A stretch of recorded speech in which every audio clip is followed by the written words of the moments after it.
देखे पारल हमर सतिया बाटे आए जाए रे। तो जानते ही यहाँ का करे आई उठा हमरे।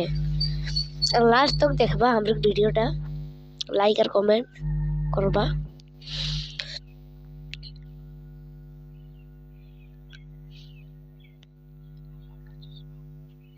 ए देबा हमर पुटुस दतन करिला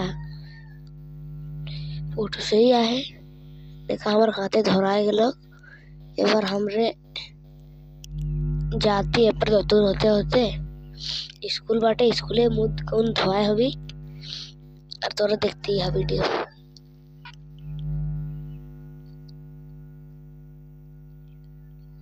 देखे पाराला कारण है कि अगर संगीत कोचिंग जाते तो रोक ले लोग जावे कि नहीं कहत रे।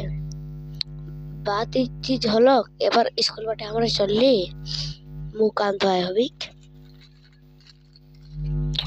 ये देखा हमर के स्कूल यही नियर आहे 10 क्लास तो कई आहे।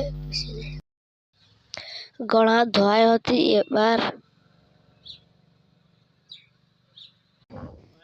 गणा धोआए होती एबार धोआए होए कौन एबार जाबी घर बाटे। एबार धोआए होली एबार घर बाटे चल दी और देखी पारल इटा के सरजमडी स्कूल।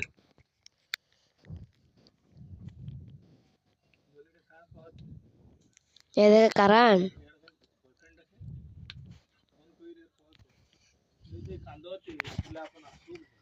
देखा हमर गाँवटा यही नियर आहे। ए देखा এখন घर बाटे चल दी और लाइक और कमेंट कर देबा।